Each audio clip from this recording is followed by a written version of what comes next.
installing the new Chamberlain MyQ Smart Garage Hub. So it looks and functions very similarly to the original MyQ with a few enhancements here and there. The installation should probably only take about 5 or 10 minutes like it did with this one, and a lot of the hardware looks to be the same. I'm going to take this inside to unbox it and show you, and then I'm going to come back outside and we're going to install it. Let's go take a look. Just wanted to quickly unbox this to show you what's inside the package, and then I'm going to take this outside and do a quick comparison of the old MyQ versus the new MyQ. So if you have the old one, you'll actually notice that things look pretty similar. So this is what the main Wi-Fi hub looks like.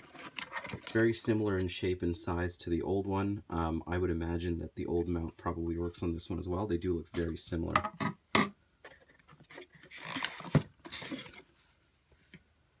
And here is the MyQ sensor. This sensor, at first glance, looks to be a little bit bigger than the other one.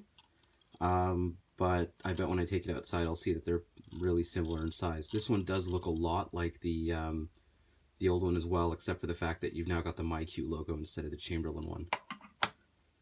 And then right underneath, you've got the mounting equipment as well as the AC adapter. So this does always need to be plugged in, and you should be plugging it in just a couple feet away from your existing garage door opener for this to interface properly. So let's take everything outside and start to get it set up. Just wanting to do a quick comparison of the old versus the new for you. So what you see here is the old Chamberlain MyQ on the left, and here on the right, this is what the new one looks like. So as I mentioned, they do kind of look similar. They're about the same size. They do use the same AC adapter as well, which I've tested, as well as down here we see the mount. So this is the mount here in the middle for the MyQ, just to let you know that this is the exact same mount as the old one as well. So if you do have the old MyQ and you are upgrading to the new one, you don't have to change the mount. Now this is the old door sensor here that I mentioned, and this is the new one. So they're about the same size. They do come with the same mounting Velcro strips in the package. So if you've already got the old Velcro on your door, you can just pull the old one off here and just replace it with the new one as well. So I'm going to be doing that, and I'm just going to swap this one out for this one, and then obviously this one for this one, and let's get the installation going on that right now. So this is where I had the old sensor mounted, and all I'm doing here is just replacing the Velcro strips, and I'm just going to affix it to the door now. You do have to open this up at the beginning, so there's a little release down here, and when you open it up, you'll have to take a little strip of tape out just to activate the battery. I haven't done that yet, but I'm just putting this on the door. Make sure that it is within good eye shot of the opener itself. Make sure you've got your instructions handy as you install, because if you are using an Apple iOS device, the installation directions are a little bit different. So you'll be following steps 1 through 3 in the manual here, and then step 4 is actually what you see here that's included. So this is all included in the package. It's a little bit of a different setup if you're using an Apple device. Okay, so what I'm going to do is I'm just going to take the tape off the door sensor here and test it. So as I mentioned, there's a button here at the bottom that unlatches that.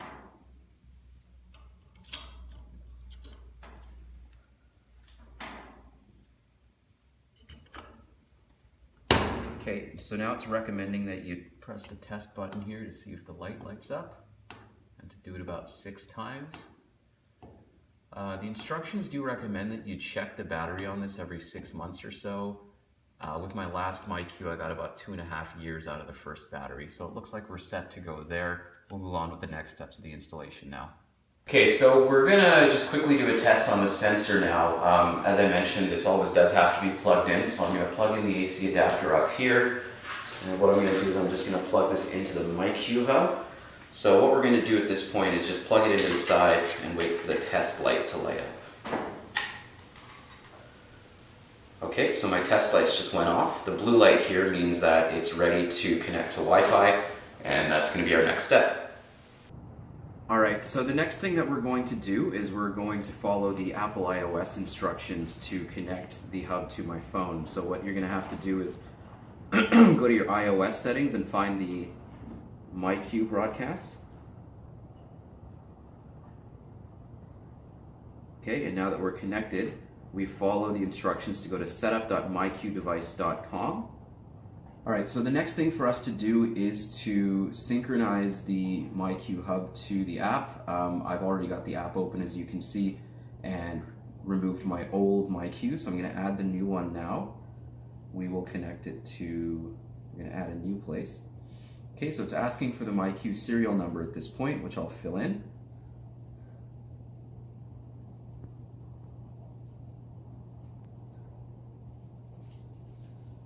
Okay, so this is located in my garage. And we are adding a garage door opener. We are using a door sensor. Okay, so at this point what I'm going to have to do is I'm going to have to close the garage. Okay, so we're at the point in the installation now where we have to locate the garage door opener. As you can see, I have an overhead door legacy.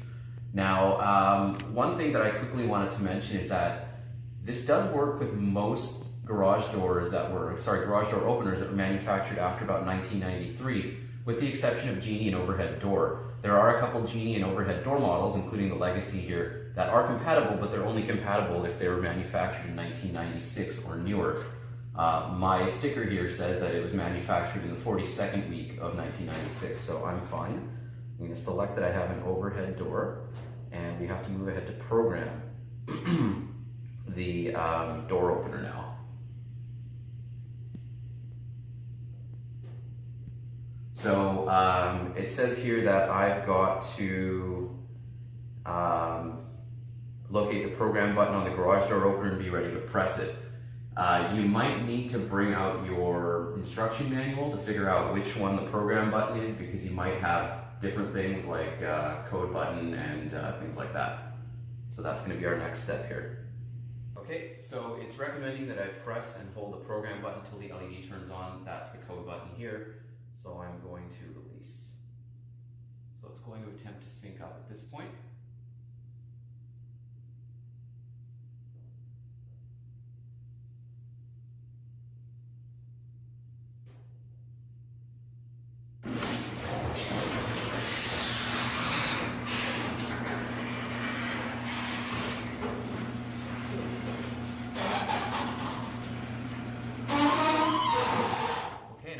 To do anything there, so it's already learned on its first attempt. I'm just going to give this the default name of garage door opener, and it's good now.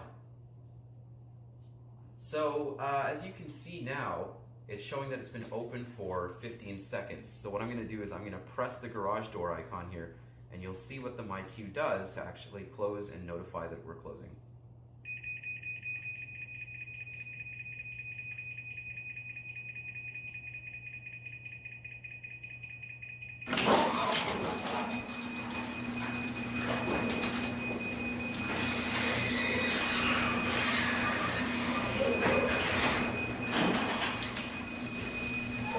So it flashes the light and makes a pretty loud noise for about 30 seconds, and that's just to notify intruders as part of the security that this is closing. So when you mount this, it's recommended that you mount it approximately here or here, a couple feet away. I'm not going to do the mounting here for the sake of this review, and I'll probably take care of it afterwards.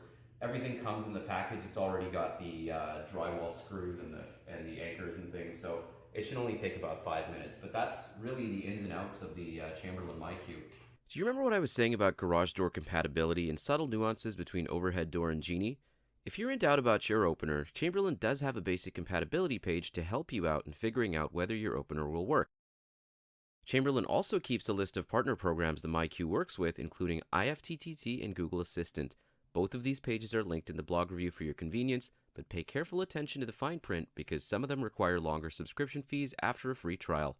So that's a look at the brand new Chamberlain MyQ Smart Garage Hub, now available at Best Buy and BestBuy.ca. Just once again, a quick reminder, if you do want this to work with Apple HomeKit, you are going to have to purchase the additional MyQ Bridge, which is only available, as I can see, directly through the manufacturer. However, if you do install the app, you do get a coupon for $20 off, so you can at least take a little bit off the cost.